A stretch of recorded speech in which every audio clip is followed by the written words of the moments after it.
오늘 11월 28일 청년부 예배 시작할 텐데요. 저희가 어느새 2021년이 한 달밖에 안 남았대요.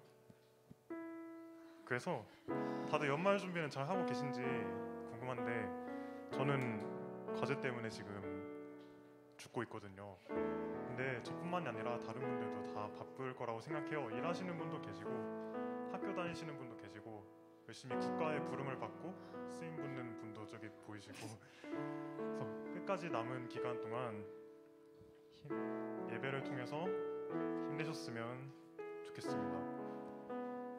저희 첫 번째 찬양 임재 찬양 드리시겠습니다.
우리는 주의 교회 찬양하실 때 박수 치면서 찬양하시겠습니다.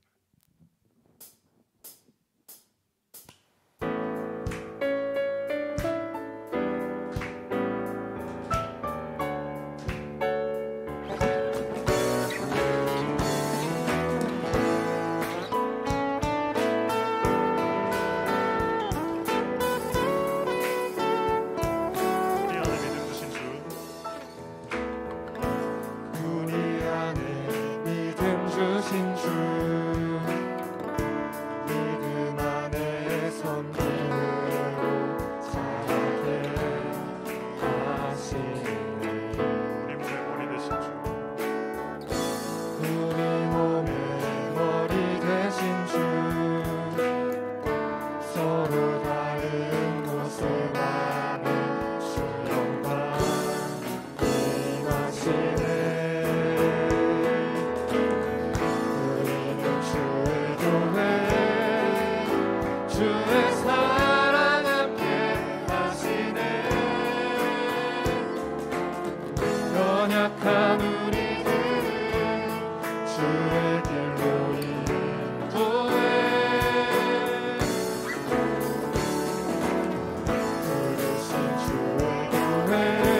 부르신 주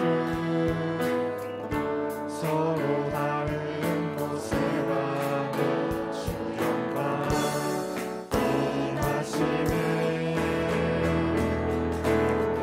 우리는 주의 교회 주의 사랑 함께 하시네. 연약한 우리들을 주의 길로 인도해. 부르신 주의 교회 한 몸 되어 예배 드릴 때 주의 뜻 보이시며 주님을 함께 하소서. 우리는 주의 교회 우리는 주의 교회 주의 사랑 함께 하시네. 연약한 우리들 주의 길로 인도해. 부르신 주의 교회 한 몸 되어 예배 드릴 때 주의 뜻 보이시며 주님을 닮게 하소서. 주님을 닮게 주님을 닮게 하소서. 주님을 닮게 하소서. 하나님께 영광의 박수 올려드리시겠습니다.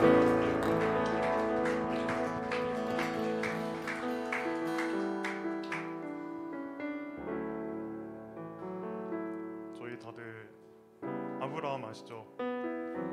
아브라함이 하나님이 떠나라 하셨을 때 아브라함은 어디로 갈지 몰랐는데도 그냥 떠났죠. 우리 각자에게는 하나님이 부르시고 계신 줄로 믿습니다. 근데 우리 각자의 길을 저희는 하나님이 이끄시는 대로 잘 걸어가셨으면 좋겠습니다. 어디로 가야 될지 모르고 우리가 지금 어디로 걸어가고 있는지도 잘 모르겠지만 하지만 믿음으로 그런 하나님을 의지하며 함께 이 찬양 부르셨으면 좋겠습니다.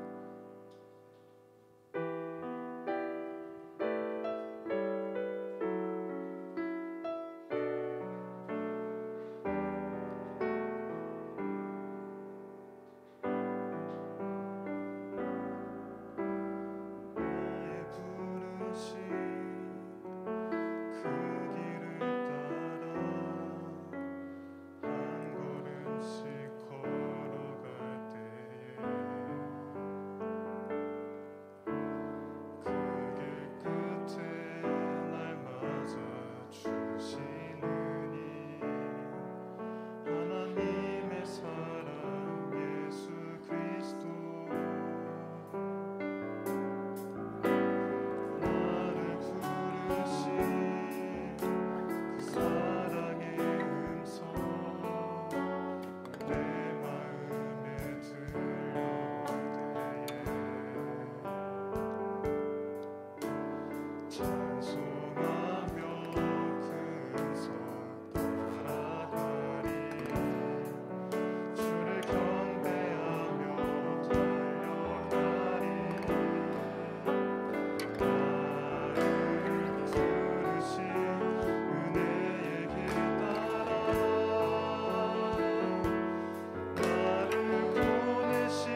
끝까지 하나님의 이끄심을 믿으며 저희가 걸어갈 수 있도록 기도해 주시고 오늘 설교 말씀을 듣는 우리 마음을 지켜주시기를 위해 기도드리겠습니다. 기도하시겠습니다.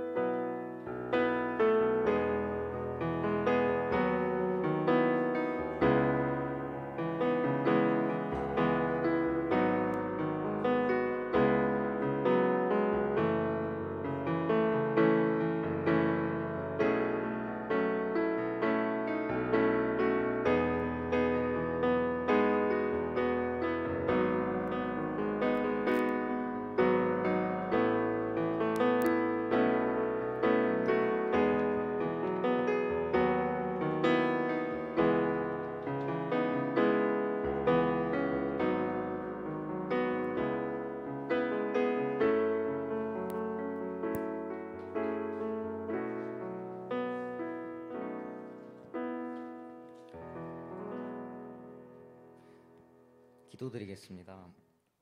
하나님 아버지, 우리가 또 한 주의 삶을 살아오고 이 자리에 모여 하나님을 예배할 수 있게 해주셔서 감사합니다. 하나님, 우리가 세상을 살아가는 동안에 너무나도 많은 가치들이 저희를 혼란스럽게 합니다. 세상을 쏟아내는 수많은 상대적인 가치들에 둘러싸여서 무엇이 맞고 무엇이 틀린지도 모르는 채로 정신없이 한 주를 살아냅니다. 하나님이라는 절대적인 가치를 주일에 다시 한번 되새기지만 세상의 수많은 문제들 속에서 저희는 그 절대적인 가치를 어느새 잊어버리고 세상에 매몰된 채로 또 살아갑니다. 하나님, 주일에 받은 말씀을 잊어버리고 똑같은 한 주를 살아가는 저희를 긍휼히 여겨주시옵소서. 저희 마음을 어지럽히는 세상 속에서 우리의 마음 한 자락조차도 지키지 못하는 저희를 긍휼히 여겨주시옵소서. 저희가 얼마나 연약한 존재인지, 얼마나 더러운 존재인지, 우리의 노력으로만 살아내려고 하는 얼마나 교만한 존재인지 스스로 깨닫게 하시고 당신의 도움 없이는 당신을 붙잡는 것조차 해낼 수 없는 존재임을 깨닫게 하여 주시옵소서. 성령 하나님, 저희의 마음속에 임하셔서 저희가 스스로 하나님께 돌아갈 수 있는 능력을 더하여 주시옵소서. 하나님, 한 해가 또 지나가는 시점이 있습니다. 청년 일부도 지난 대표진의 수고를 감사하고 새로운 대표진을 맞이하는 자리에 있습니다. 또한 올해의 가족 모임을 마무리하고 또 새로운 가족을 만들어가는 자리에 있습니다. 이렇게 정신없이 변화해가는 상황 속에서 저희가 결정하는 것들이 올바른 것인지 저희는 알지 못합니다. 그러나 저희의 노력을 통하여 길을 만드시는 하나님, 저희의 시선이 그 변화의 방향이 하나님을 향하게 하시고 하나님께서 주시는 지혜로 말미암아 저희가 청년 일부 공동체를 더 복음 중심적인 공동체로 이루어가게 하옵소서. 하나님께서 목사님을 통하여 주시는 말씀에 귀 기울이게 하시고 마음에 새긴 말씀들이 저희의 삶에 적용되게 하옵소서. 먼 미래를 걱정하기보다 하루하루를 당신께서 부어주시는 은혜로 말미암아 오늘의 은혜로 오늘을 살아내게 하옵소서. 또 한 주를 최선을 다해 살아내고 다음 주일에 웃으면서 볼 수 있기를 기도드립니다. 이 모든 말씀 우리를 위해 죽으시고 부활하신 살아계신 예수 그리스도의 이름으로 기도드립니다. 아멘.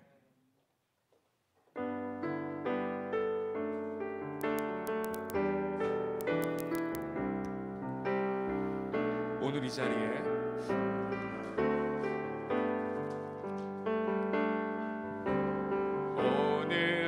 자리에 모인 우리 어린 양 예수 따라가는 무리 되게 하소서. 성령의 충만한 임재 안에 어둡던 우리는 밝아져서 주를 보게 하소서. 당신의 겸손함, 당신의 당신의 거룩함, 당신의 정직함 우리에게 보이사 내 안에 교만한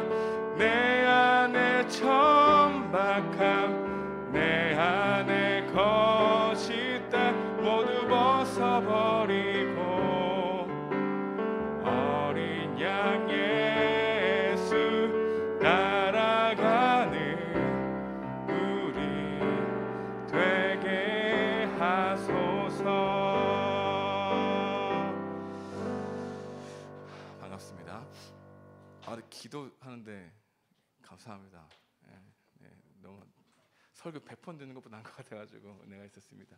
오늘 선포될 하나님의 말씀은 우리 창세기입니다. 우리 창세기 해볼까요? 15장 우리 1절에서 21절까지인데 좀 깁니다. 그래도 함께 교독하도록 하겠습니다. 하나님 말씀 받들어 읽겠습니다. 이후에 여호와의 말씀이 환상 중에 아브라함에게 임하여 이르시되 아브라함아 두려워하지 말라. 나는 내 방패요 너의 지극히 큰 상급이니라.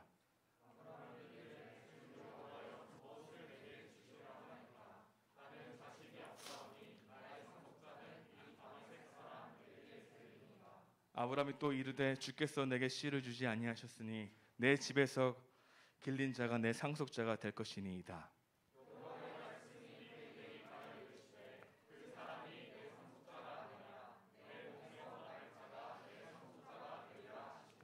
그를 이끌고 밖으로 나가 이르시되 하늘을 우러러 무뼈를 셀 수 있나 보라. 또 그에게 이르시되 내 자손이 이와 같으니라.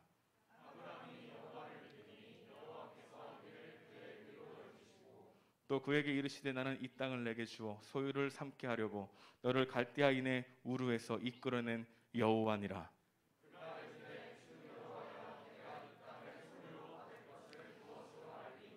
여호와께서 그에게 이르시되 나를 위하여 3년 된 암소와 3년 된 암염소와 3년 된 숫양과 산비둘기와 집비둘기 새끼를 가져올지니라.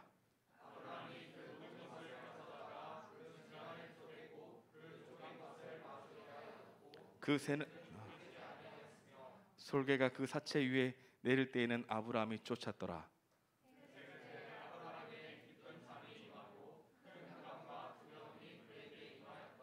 여호와께서 아브라함에게 이르시되 너는 반드시 알라. 내 자손이 이방에서 객이 되어 그들을 섬기겠고 그들은 400년 동안 내 자손을 괴롭히리니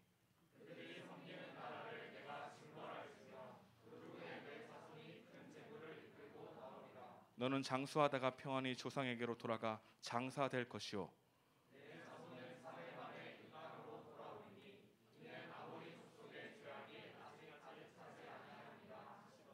해가 져서 어두울 때 연기 나는 화로가 보이며 타는 횃불이 쪼갠 고기 사이로 지나가며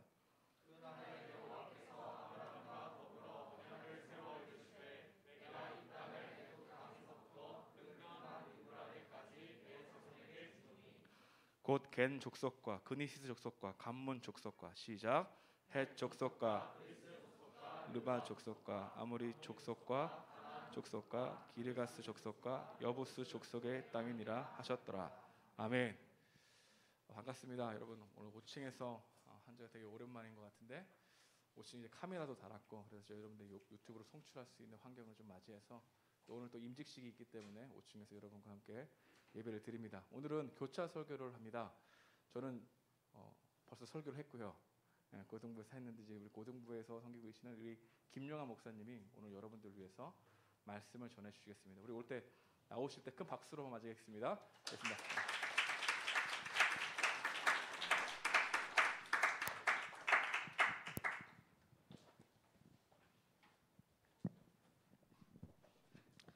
안녕하세요. 반갑습니다.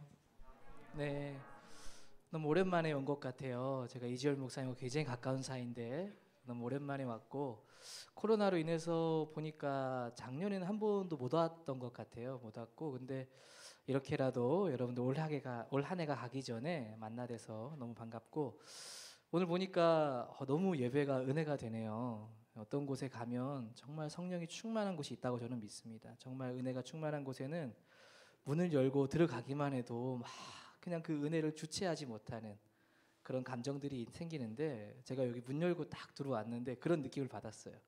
마치 마음이 확 열린 듯한 느낌, 찬양도 은혜가 되고 제가 청년들 많이는 알지 못하지만 몇몇 청년들 아는데 우리 지주영 형제가 찬양 인도를 하네요. 사실 놀랐어요. 놀랬고 은혜롭네요. 은혜롭고 좋은 뜻으로 얘기하는 건데 약간 웃음소리가 약간 안 좋은 것 같은데 너무나 은혜로웠고 아까 드럼이 우리 소영이 맞나요? 소영이가 드럼을 제가 고등부 때 같이 했던 우리 소영이가 드럼도 치는데 깜짝 놀랐습니다.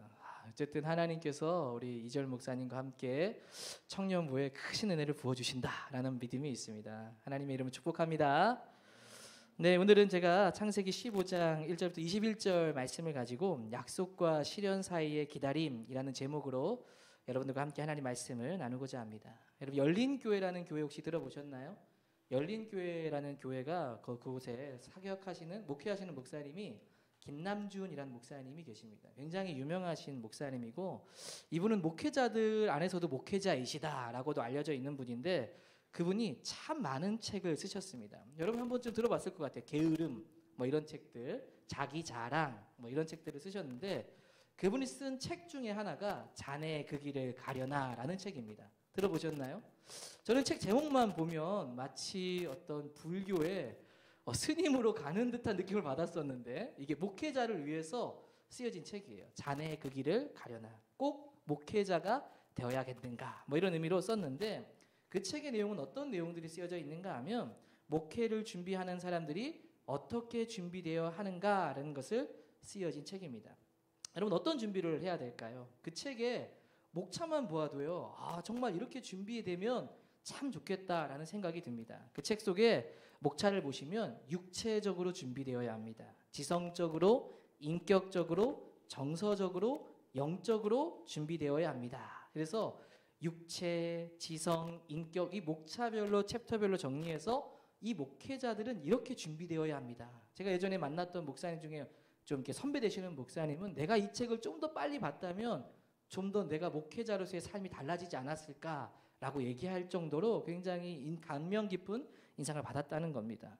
여러분 근데 이게 목회자만을 위한 책일까 생각해 보면 그리스도인이라면 누구나가 다 육체적으로 정서적으로 인격적으로 여러분 준비가 되어야 되지 않을까요? 바로 이런 내용들을 담고 있는 책이 바로 자네 그 길을 가려나라는 책입니다.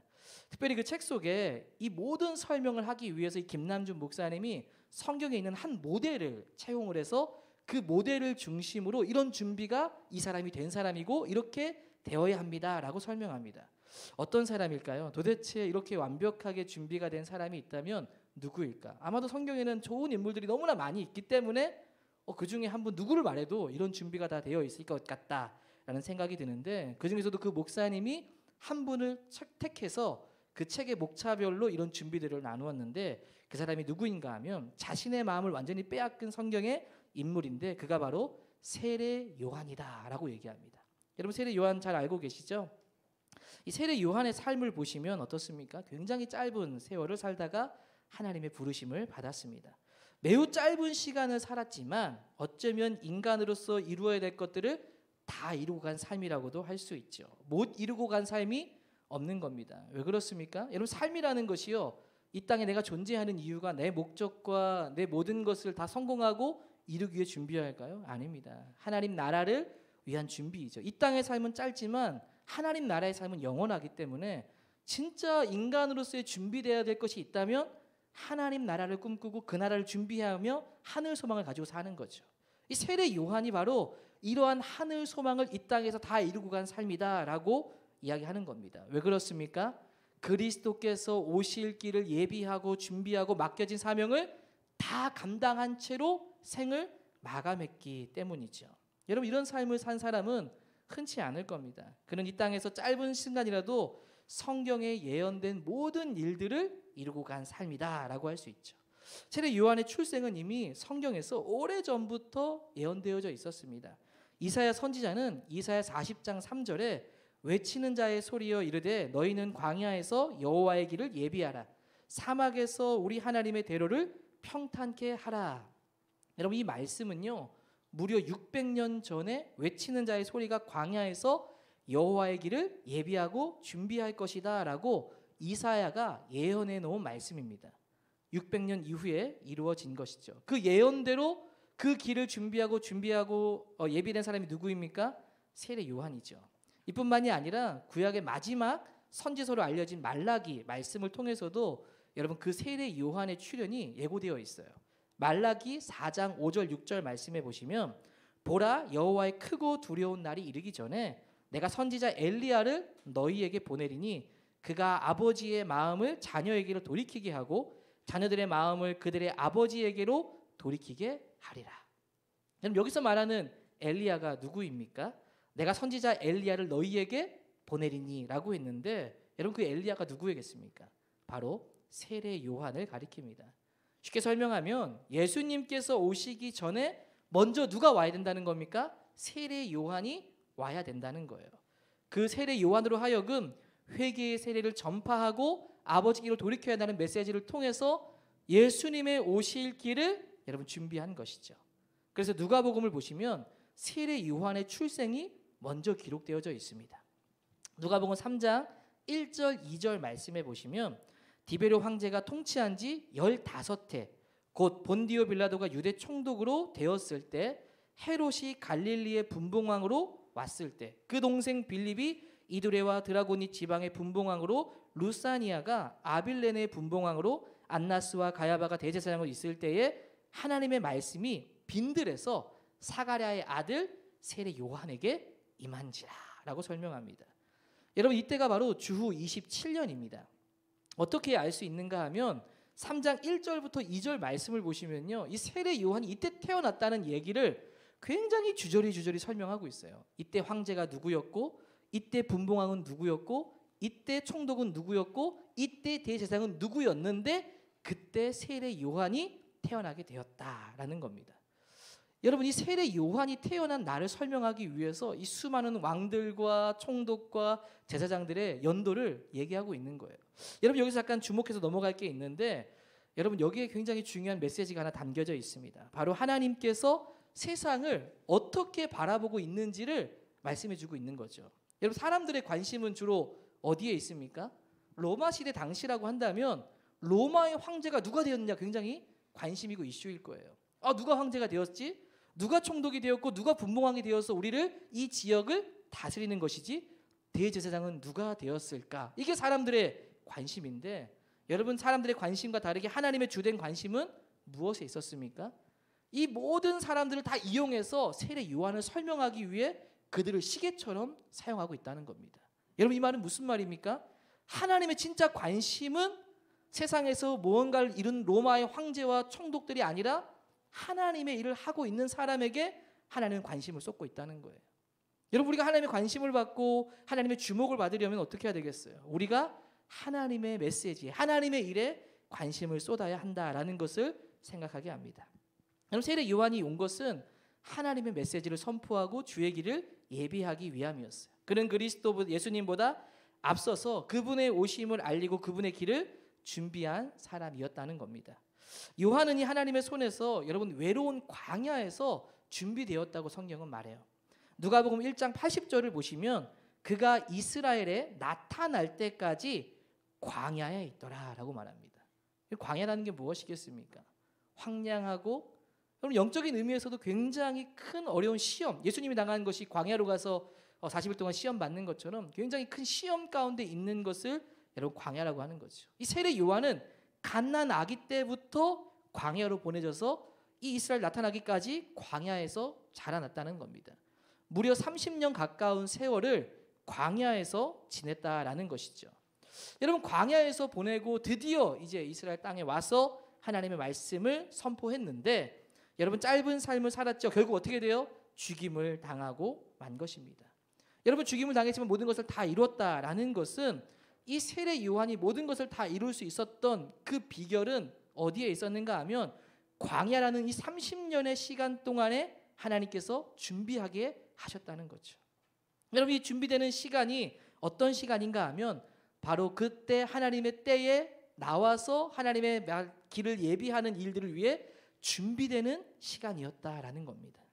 여러분이 세례 요한은 그 광야라는 시간을 통해서 그곳에서 영과 육이 자라게 되었고 그리고 마침내 하나님의 일을 감당할 사람으로 준비가 된 것이죠. 그리고 마침내 하나님의 때가 되어서 회개하라 천국이 하나님 나라가 가까이 왔느니라라고 선언한 것입니다. 그가 그렇게 짧은 삶을 살면서도 예수님이 오실 길을 준비하며 영향력을 끼친 것은 바로 긴 이 기다림의 시간을 통해서 그가 준비되었기 때문이라는 겁니다. 여러분 우리가 기억해야 될 것이 결과가 오기 전까지 어떤 시간이 있는가 하면 기다림의 시간이 있다라는 겁니다. 여러분 이것을요 우리가 신앙생활하면서 잘 이해해야 돼요. 이걸 잘 이해하지 못하면 하나님에 대해서 원망하게 되어져 있어요. 하나님에 대해서 실망하게 되어져 있어요. 예를 들면 우리는 기도하면 어떻습니까? 빨리 하나님께서 응답해 오시기를, 결과가 나오기를 바랍니다. 빨리 이루어지기를 원하죠. 그런데 기도에서 여러분 응답을 받았다 하더라도 내일 당장 그 일이 이루어지는 게 아니에요. 응답을 받아도 하나님께서 실제로 내 삶에 그 일들이 이루어지는 때를 사실은 기다려야 한다는 겁니다. 기도하는 가운데 하나님이 응답을 주셨어요. 뭐 친구 관계가 깨어졌는데 기도했는데 하나님이 뭔가 회복할 수 있는 마음을 주셨다 하더라도 당장 내일 회복이 이루어지는 게 아니라는 겁니다. 기도의 응답을 받아도 실제로 그것이 이루어지는 그 시간 사이에는 간격이 있다는 거예요. 하나님의 말씀을 통해서 하나님은 우리에게 약속을 주십니다. 그리고 그 약속이 실제로 실현되기까지의 간격이 있다는 거예요. 여러분 그 간격이 무엇입니까? 그 시간이 어떤 시간이에요? 바로 기다림의 시간이라는 겁니다. 여러분 이걸 기억해야 돼요. 우리에게 있어서 정말 중요한 시간은 어떤 결과가 이루어지는 시간이 아니라 그 기다림의 시간을 어떻게 보내냐가 중요하다는 겁니다. 그 시간을 보내는 것에 따라서 결과가 달라질 수 있기 때문이죠. 내가 간절히 하나님을 기다렸다면 그 결과 역시 너무나 큰 기쁨으로 다가올 겁니다. 여러분 오늘 우리가 이제 창세기 말씀을 읽어보았는데 오늘 말씀도 그렇습니다. 아브라함에게 하나님께서 말씀이 임했습니다. 네가 큰 민족을 이룰 것이다. 그런데 그 민족을 이루려면 어떻게 해야 돼요? 대를 이을 자녀를 생산해야 되는 거죠. 낳아야 하는 겁니다. 그런데 하나님께서 아브라함에게 아들을 주셨어요? 주지 않으셨어요? 주지 않은 상태에 있는 겁니다. 그래서 아브라함은요 종들 중에 하나를 취해서 자신의 양자로 삼았어요. 그리고 그 후계자로 모든 것을 다 물려주려고 했습니다. 그런데 하나님께서 뭐라고 말씀하세요? 아니야. 네 몸에서 태어날 자가 너의 상속자가 될 거야. 여러분 이렇게 약속을 주셨습니다. 아브라함은 도저히 불가능해 보이는 여러분 상황에 있었지만 어떻습니까? 그 약속을 믿은 거예요. 여러분 약속과 명령을 구별할 줄 알아야 됩니다. 명령은요 명령을 받는 사람에게 책임이 있어요. 너 이렇게까지 해놔야 돼. 너 오늘까지 정리를 뭐 다 해놔야 돼. 오늘까지 뭘 해놔야 돼라고 명령을 받으면 명령 받은 사람이 그 일을 반드시 해내야 되죠. 근데 약속은 어떻습니까? 약속은요 약속을 주신 분에게 책임이 있다는 거예요. 내가 이렇게 해줄게 하면 그 약속을 한 당사자에게 책임이 있다는 거예요. 하나님은 명령을 주신 것이 아니라 약속을 주셨습니다. 그러면 이 자녀를 주는 그 일은 그 아브라함에게 있는 책임이 있는 게 아니라 하나님에게 책임이 있다는 거죠. 하나님은요 약속을 아브라함에게 주셨어요. 근데 아브라함은 놀랍게도 더 이상 생리적으로 불가능할 것 같은 그런 말씀임에도 불구하고 또 그 약속을 믿고 받아들입니다. 그리고 믿음으로 반응합니다. 그러면 여러분 어떤 일이 일어나야 돼요? 하나님이 이런 약속을 주셨고 너의 몸에서 태어날 자가 너의 상속자가 될 거야 라고 했다면 그 약속을 믿었어요. 그러면 그 다음 날이면 결과적으로 자녀가 짠 하고 태어나야 할 것 같은데 어떻습니까? 바로 이루어진 것입니까? 바로 이루어지지 않았습니다. 아브라함은 하나님의 말씀을 믿음으로 받았지만 그 일은 당장 내일 이루어지는 일은 아니었다는 거예요. 약속을 받았지만 그 일이 이루어질 때까지 그때를 기다려야 하는 겁니다. 여러분 이것이 사실 가장 힘든 순간이에요. 언제가 될지 확신할 수 없는 겁니다. 약속은 주셨지만 기약 없는 기다림의 시간이 여러분 시작되는 거예요. 하나님은 그런 아브라함에게 더욱더 확신을 주기 위해서 바로 자녀를 준 것이 아니라 오늘 15장 말씀에 횃불 언약을 말씀해 주세요. 짐승들을 가져옵니다. 그리고 그 짐승을 갈라서 양 갈래에 둡니다. 그리고 그 사이에 횃불이 왔다 갔다 합니다. 그랬더니 양 옆에 반으로 갈라놓은 짐승들이 불에 타버리고 없어지는 겁니다. 여러분 여기서 횃불은요 하나님을 뜻합니다. 하나님께서 왔다 갔다 하시면서 양 옆에 갈라진 짐승들을 다 태운 거죠. 이것은 무슨 말인가 하면 만약 약속을 내가 어기면 여기 쪼개어진 짐승처럼 쪼개어지고 자신도 이렇게 불에 타도 좋겠다는 저주의 언약이 바로 횃불의 언약입니다. 여러분 이 약속을 하나님께서 직접 해주시는 거예요. 만약 내가 너에게 너의 손에서 너의 배에서 자녀를 만약 낳지 못한다고 한다면 이 저주 언약대로 내가 쪼개어지고 불로 타 사라지게 될 것이다. 내가 그런 저주를 받게 될 것이다 라고 말씀해 주고 있는 겁니다. 여러분 이렇게까지 약속을 해줬다는 것은 너무나 분명한 약속 아닙니까? 하나님이 그렇게 하게 하시겠다라는 분명한 확신이 담겨 있는 내용이죠. 그런데 여전히 삶에는 아들이 오기를 기다려야 하는 겁니다. 하나님 약속을 주신 것은 알겠는데 실제 그 일이 일어나려면 여러분 기다림의 시간이 시작된다는 거예요. 바로 하나님의 약속과 그것이 실제 실현되는 그 시간 사이에 기다림이라는 시간이 여러분 시작된 겁니다. 바로 이 기다림의 시간이 지나야 비로소 실현된 약속을 볼 수 있게 되는 거예요. 바로 기다림의 시간을 보내게 되는 겁니다. 여러분 이 기다림의 시간이 어떤 시간인가 하면 바로 하나님 앞에 준비되는 시기입니다. 이 시간을 그냥 흘려보내는 것이 아니라 하나님께서 이런 시간을 주신 이유를 찾아야 될 것이고 이 시간을 어떻게 견뎌야 될 것인지 하나님께서 분명한 메시지를 가지고 이 기다림의 시간을 준다는 겁니다. 그래서 숨겨진 뜻을 발견하는 시간이고 우리의 믿음이 더욱더 필요한 시간이라는 겁니다. 여러분 이런 면에서요. 우리 그리스도인들에게 있어서 이 기다림의 시간 실제 그 일이 이루어지기까지 그 기다림의 시간은 하나님의 뜻이 있는 시간이고 그 시간은 곧 우리에게 버려진 시간이 아니라 준비되는 은혜를 기다리는 시간이 된다는 겁니다. 여러분 이것을 잘 우리 삶에 이해해야 돼요. 왜 그렇습니까? 우리는 이런 생각 굉장히 많이 해요. 제가 고등부를 담당하고 있는데 고등부를 우리 예를 들면 여러분 대학에 대한 관심 높죠. 지금도 수능 시험이 이제 맞춰져서 굉장히 수능 시험 열심히 우리 학생들이 했고 또 수능 시험을 치렀는데 간약 여러분 시험을 치르면서 결과는 하나님께 있잖아요. 내가 원하는 대로 대학 가면 좋지만 안 될 수 있죠. 근데 우리는 어떤 생각을 가지냐면 자꾸 다른 사람과 비교하는 겁니다. 내 옆에 친구는 올해 대학을 들어갔는데 나는 들어가지 못하게 되었다. 그러면 이런 생각을 가지는 거죠. 나에게 그 친구와 비교해서 내 1년이라는 시간은 버려진 시간이다. 남들보다 늦게 가기 때문에 내가 너무나 뒤처지는 시간이다라고 생각하는 겁니다. 여러분 그런 셈법은요. 믿는 사람들의 셈법이 아닙니다. 여러분 우리 다른 사람과 비교하지 말고 빨리 가고 늦게 가고를 생각하지만 그렇지 않다라는 거예요. 왜 그렇습니까? 세상의 시선으로 우리의 삶을 보는 게 아니라 하나님의 시선으로 우리의 삶을 들여다보기 때문이죠. 여러분 하나님의 시선으로 우리의 삶을 그 세계관을 가지고 들여다보면 그 시간은 어떤 시간입니까? 버려진 시간이 아니라 하나님께서 나에게 또 다른 기회와 여건을 주신 준비의 시간이라는 것입니다. 여러분 그 시간은요 서로 다른 준비를 하는 시간이라는 거예요. 하나님 앞에 준비되는 시간입니다. 경험하는 것이 다를 뿐이지 여러분 그 시간을 통해서 우리가 하나님을 준비시켜준다는 것을 믿는다면 우리에게 그 시간은 버려진 시간이 아니라는 거죠. 그 과정을 통해서 하나님께서는 내가 이 과정을 통해서 어떻게 하기를 원하시는지를 깨닫게 하십니다.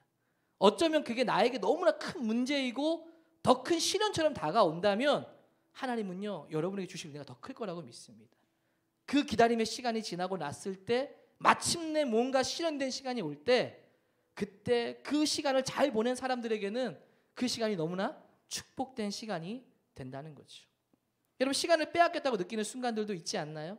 처음부터 내가 결정을 잘했으면 이렇게 돌아가지 않았을 텐데 하는 삶의 순간들이 있을 수도 있죠. 여러분 그런 시간들도 여전히 하나님 앞에 준비되는 시간이라는 것을 여러분 기억하십시오. 몸이 좋지 않아 병원에 자주 가고 내가 다른 사람들보다 일을 많이 하고 손해보는 것 같은 그런 순간 모든 순간들이 사실은 하나님께서 우리를 자라게 하시는 시간이다라는 겁니다. 그 시간을 통해서 하나님의 뜻을 발견하고 성장하는 시간이 되어야 합니다. 여러분 그리스도인들에게는요 버려진 시간이란 없습니다. 꼭 기억하시길 바랍니다.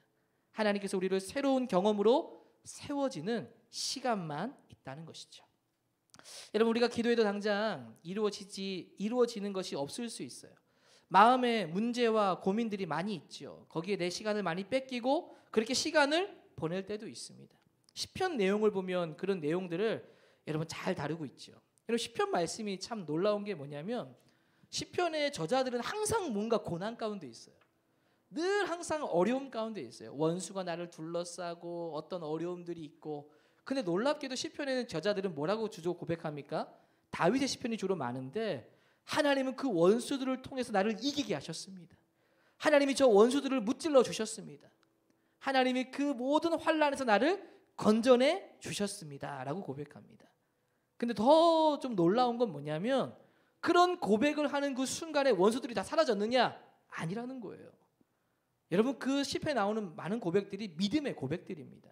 실제 삶의 원수가 아직 사라지지 않은 것도 있다는 거예요. 다윗은 여전히 고난 가운데 있다는 거예요. 그럼에도 불구하고 여호와는 나의 목자시니 내게 부족함이 없다라고 고백하는 것처럼 여러분 하나님께서 이기도록 하셨다는 확신은 받았지만 여전히 원수가 둘러싸여 있는 거죠. 여러분 그 일이 실제로 내 삶에 실현되기까지는 바로 기다림의 시간이 있다라는 겁니다. 하나님께 응답을 받았지만 그 약속이 실제로 실현되기까지 기다림의 시간이 있다는 것이죠. 그리고 결국 여러분 그 기다림의 시간을 잘 보내고 약속을 붙들면 어떻게 되는 겁니까? 진짜 내 삶에 실제 실현된 그 응답의 순간이 우리에게 온다는 거예요. 그 시간을 잘 준비된 만큼 그 시간이 우리에게 너무나 값진 시간이 될 수 있다라는 겁니다.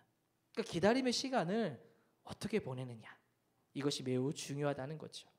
우리는 너무 삶의 결과에 초점을 맞추려고 합니다. 하나님 나는 이렇게 기도했는데 왜 내 상황은 변함이 없죠? 저는 그런 일들이 많았어요. 하나님 나 이렇게 기도했는데 왜 내 상황은 변함이 없죠? 왜 나는 이런 확신조차 저에게 주지 않고 뭔가 뒤처지는 것 같고 뭐가 왜 안 되는 것 같죠? 라고 하는 순간들이 있죠. 여러분 그런 시간들조차도 여러분 기다림의 시간이라는 거죠. 하나님께서 나를 빚어가는 정말 그 실현된 일들이 이루어지기까지 여러분 기다릴 수 있는 시간들 여러분 그런 시간들이 우리에게 있다는 겁니다. 여러분 다윗을 보아도 그래요. 다윗이 목동일 때 왕으로 부름을 받습니다. 이 사무엘이 찾아와서 왕으로 기름 부음을 해줘요. 여러분 놀라운 일 아닙니까? 그때가 언제냐면 16살이었어요. 16살에 왕으로 기름 부음 받았으면 사울 왕은 물러가고 다윗이 왕으로 촥 올라가면 좋은데 여러분 다윗이 왕이 된 나이가 언제인지 아십니까? 30살입니다. 그러니까 왕으로 기름 부음 받을 때는 16살인데 왕이 된 실제 실현된 시간은 30살이라는 거예요. 14년의 간격이 있는 거예요. 여러분 그 시간이 무슨 시간입니까? 여러분 기다림의 시간이죠. 그 시간은 버려진 시간이 아니라는 겁니다. 여러분 사울과 다윗 왕을 비교를 많이 해요. 여러분 사울 왕과 다윗을 비교할 때 사울은 너무나 쉽게 빨리 왕이 되었지만 다윗은 바로 왕이 되지 못했다고 하죠. 여러분 어떻습니까? 고난과 도망과 여러 가지 핍박과 온갖 수치를 다 당하면서 여러분 그 시간 통해 뭐 한 거예요? 준비된 겁니다. 그 기다림의 시간을 잘 보냈기 때문에 실제 왕이 되었을 때 어떻습니까? 정말 하나님 마음에 합한 왕으로 세워질 수 있었다라는 겁니다. 그게 가능했던 건 이 16살의 기름 부음 받고 30살 왕이 되기까지 그 수많은 고난의 시간 바로 그 기다림의 시간을 하나님의 뜻에 맞게 잘 보냈다는 거죠. 사울 왕을 죽일 기회가 있지만 내가 높아지고 내가 빨리 왕이 되는 게 아니라 하나님께 기름 부음 받은 자를 내가 어떻게 함부로 해야 할 수 있느냐 하며 좋은 기회를 차버리고 그대로 다시 고난의 시간으로 들어가죠. 그렇게 준비되어서 영광스러운 왕이 되었고 하나님 마음에 가장 합한 왕이 되었고 다윗의 자손으로 예수 그리스도께서 오게 되었다는 겁니다. 여러분 우리에게도 여전히 이런 기다림의 시간이 있다는 것을 기억하십시오. 그리고 그 시간을 어떻게 보내느냐에 따라서 삶의 열매가 달라질 수 있다는 것을 기억하게 되길 바랍니다.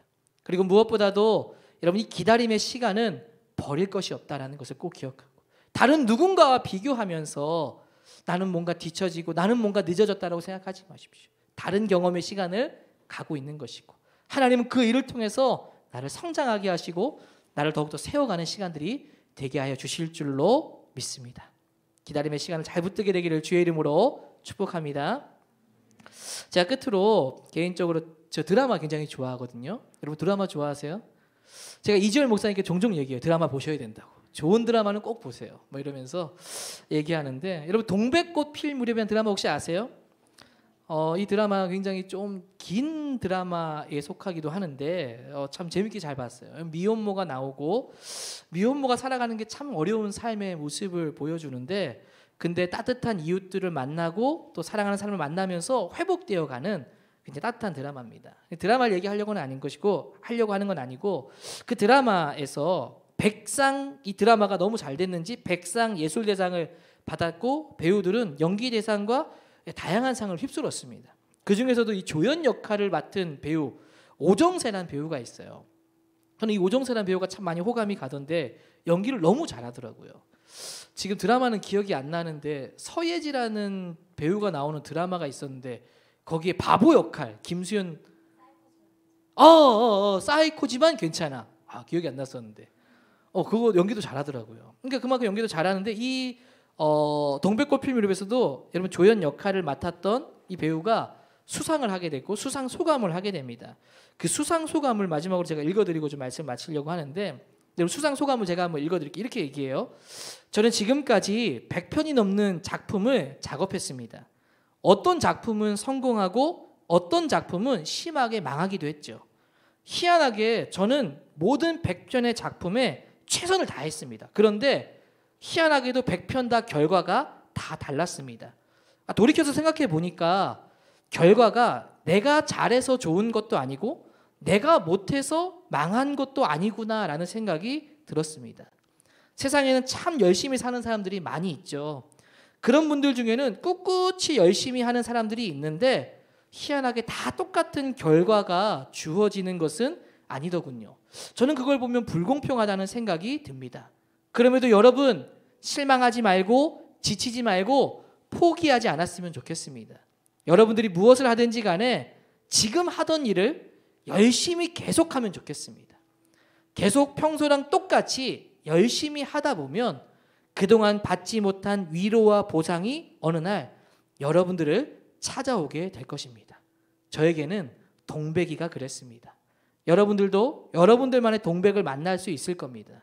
힘든데 세상이 못 알아준다고 생각할 때 속으로 생각하면 좋겠습니다. 곧 나만의 동백을 만날 수 있을 거라고요. 여러분 감동적인 수상 소감 아닌가요? 기다림의 시간은 어쩌면 여러분 길 수 있죠. 그러나 끝까지 포기하지 마십시오. 지금 하고 있는 일을 열심히 하고 있으면 이 오정세라는 배우가 동백이라는 작품을 만난 것처럼 하나님의 때에 하나님께서 여러분들에게 여러분들만의 동백을 여러분들만의 하나님의 그 뜻을 이루는 날이 올 것이라고 믿습니다. 저는 개인적으로 제가 제일 좋아하는 말씀이 갈라디아서 6장 9절 말씀인데 우리가 선을 행하되 낙심하지 말지니 포기하지 아니하면 때가 이름에 거두리라. 하나님 앞에 이 기다림의 시간을 절대로 원망하지 말고 뭔가 불평하지 말고 하나님께서 주신 시간이라고 믿고 최선을 다해 지금 하고 있는 일을 잘 준비하면 하나님께서 여러분들에게 여러분들만의 동백을 여러분들만의 하나님의 뜻을 이루는 그 시간이 오리라 믿습니다. 우리 같이 한번 기도하면 좋겠습니다. 말씀을 좀 잠시 기억하면서 함께 기도할 때 여러분들 가운데 기다림의 시간을 다들 보내고 있을 거라고 저는 생각합니다. 여러분 기다리지 않는 시간이 어디 있겠습니까? 근데 이 기다림의 시간을 어떻게 보내느냐가 너무나 중요해요. 여러분 쉬운 선택하고요 열심히 하지 않으면 나중에 반드시 후회합니다. 그때 그렇게 할 걸. 뭐 내가 재수를 한다 하더라도 열심히 할 걸 하면 자꾸 후회가 남는 거죠. 여러분 이제 그 시간들은 다 제쳐두고 지금 나에게 주어진 이 시간 어떻게 해야 될까요? 다른 사람과 비교하지 말고 하나님을 신실하게 붙들고 하나님이 내 삶을 인도할 것을 믿고 이 기다림의 시간을 내가 하고 있는 이 일을 최선을 다하게 해달라고 여러분 기도합시다. 그리고 하나님 그 약속과 실현 사이의 기다림을 잘함으로 그 실현되었을 때 더 큰 기쁨과 감사로 결국 하나님 제가 끝까지 해내니까 하니까 이런 영광을 주시는군요 라고 고백하는 순간이 오리라 믿습니다. 기다림의 시간은 버려진 시간이 아니라 준비되는 시간이 되게 하여 주옵소서라고 기도합시다. 하나님의 약속을 신실하게 붙들며 기다림의 시간을 보내게 해달라고 기도합시다. 포기하지 않고 끝까지 기다림으로 하나님의 때에 열매 맺는 삶이 되게 하여 주시옵소서라고 우리 같이 한번 들은 말씀을 기억하면서 한번 잠시 기도하도록 합시다. 기도하겠습니다. 하나님 아버지 감사합니다. 이 기다림의 시간을 하나님 우리가 잘 준비될 수 있도록 인도하여 주시옵소서. 우리에게 버려진 시간이 없다라고 말씀하셨습니다. 하나님 버려진 시간 없다는 것을 기억하게 하여 주셔서 주님 온전히 붙들게 하여 주시고 주님 앞에 나아가게 하여 주셔서 되도록 도와주시옵소서. 우린 연약해서 자꾸 사람하고 비교합니다. 나도 저만큼 해야 되는데 나는 뭔가 뒤처지고 1년 늦게 가는 것 같고 이렇게 해서는 안 될 것 같은 자꾸 마음들이 우리 안에 들어옵니다. 하나님을 보게 하여 주시옵소서. 그리고 내가 하고 있는 이 일을 최선을 다하게 하여 주시고 때가 이름이 하나님 열매 맺게 하는 하나님의 은혜를 경험할 수 있도록 잘 하나님 기다림의 시간을 보내게 하여 주시옵소서. 하나님께서 관심 갖는 것이 무엇인지를 보게 하시고 오직 주님만을 바라보며 주님 앞에 신실하게 준비되어 나아가는 하나님 우리의 삶의 모습이 될 수 있도록 아버지 하나님 함께하여 주시옵소서. 주님 인도하여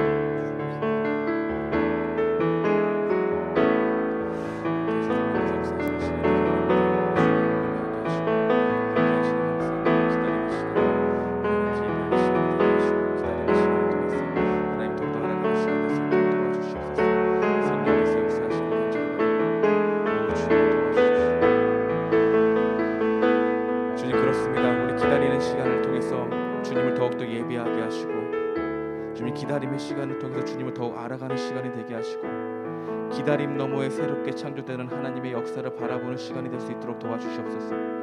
주님, 각자의 믿음마다 하나님께서 은혜를 부어주셔서 기다림 끝에 주님을 바라볼 수 있는 그런 은총을 허락하여 주옵소서. 함께 하실 줄 믿습니다. 예수님의 이름으로 기도드리옵나이다. 아멘. 우리 다 함께 은혜 임재 찬양하면서 나아가겠습니다. 하늘의 문을 여소서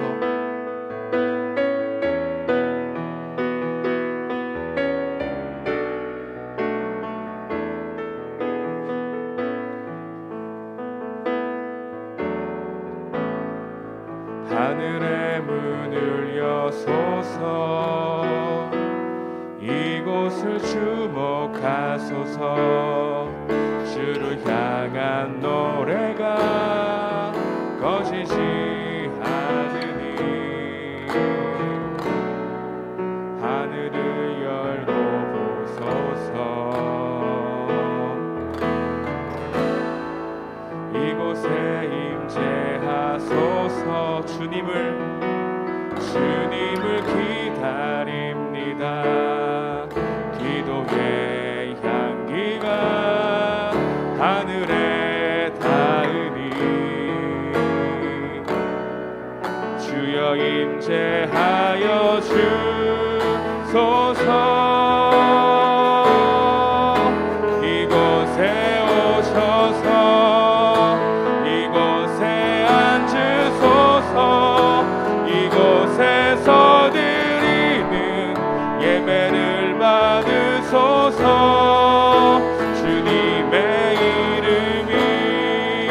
주님의 이름만이 오직 주의 이름만 이곳에 오셔서 이곳에 앉으소서 이곳에서 드리는 예배를 받으소서 주님의 이름만이 오직 주의 이름만 이곳에 있습니다. 김경 목사님 나오셔서 축도하시고 예배를 마치겠습니다.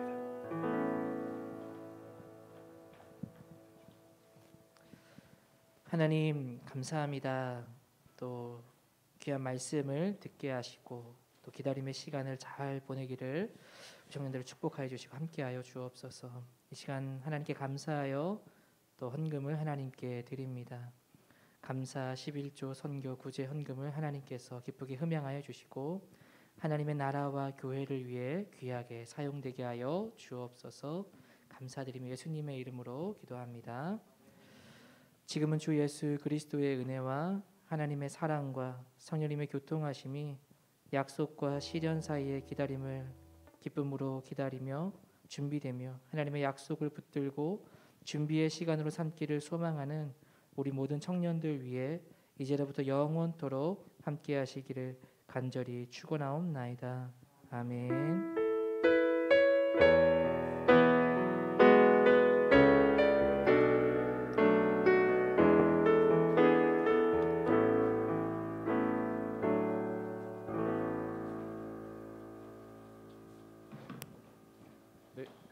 안녕하세요. 네, 청년일보 11월 넷째 주 광고 시작하겠습니다. 네, 다음 넘겨주세요. 네, 오늘 새로 오신 여러분 환영합니다. 네, 새로 오신 분들은 이주열 목사님께 네, 찾아가시면 되고 온라인으로 오신 분들은 전화번호가 잘 안 보이겠죠? 너무 좀 작은가요? 확대 가능한가요? 네, 이 전화번호로 연락 주시면 되겠습니다. 네, 다음으로 넘어가 주세요. 오늘 예배 끝나고 네, 가족 모임 있습니다. 오늘 사진 꼭 찍어서 촉장 톡방에 올려주세요. 네, 다음 네, 가족 모임 장소는 네, 이렇게 갈 텐데요. 원래 지금 제가 일단 한 칸씩 좀 돌아가면서 하고 있는데 뭐 재량껏 뭐 얘기를 하셔서 바꾸셔도 상관없을 것 같습니다. 네, 다음 넘겨주세요. 네, 저희 12월 5일까지 가족 아우팅 기간입니다. 1인당 10,000원 지원이 있으니까 잘 참고하시고 회계 한번 손 들어 주시겠어요? 회계 저 뒤에 네, 회계님한테 꼭 그 영수증에 잘 적으셔갖고 네, 제출하시면 되겠습니다. 네, 다음 하기 전에 저희가 네, 원래 네, 예배 준비팀에 저희 방송팀이 있는데 방송팀이 좀 인원이 좀 많이 부족하다고 합니다. 또 내년에 또 내려가는 친구도 있고 해서 네, 혹시 지원하실 분이 있으면은 저희 뒤에 저희 손 한번 들어주시겠어요? 네, 황찬송 형님 찾아가시면 됩니다. 네, 많은 지원 부탁드리고 저희 오늘 끝나고 저 뒤에 간식이 준비되어 있습니다. 오늘 네, 간식이 네, 빵이랑 음료수가 있거든요. 네, 나가시면서 네, 빵만 있습니다. 네, 제가 전달. 네, 오늘 특별 광고. 네, 사람이 되게 많네요. 안녕하세요. 전 40기 권동혁이고요. 제가 이제 내년에 찬양 팀장을 하는데 저희가 이제 원래 지금 있는 찬양 팀도 있고 지금 또 새로 오신 분들도 많아서 찬양 팀을 아예 새로 뽑으려고 합니다. 찬양 팀 원래 지금 계시던 분들도 제가 이번 주 내로 그 구글 폼을 만들어서 가족 톡방에 올릴 테니까 그 찬양 팀으로 섬기고 싶은 마음이 있으신 분들은 구글 폼 작성해 주세요. 그때 저희가 같이 방송반도 같이 그때 받을 테니까 혹시 PPT나 음향으로 섬기고 싶으신 분 있으시면 그때 적어주시면 감사할 것 같습니다. 이거는 지금 찬양팀이신 분들도 작성해 주셔야 돼요. 네, 감사합니다.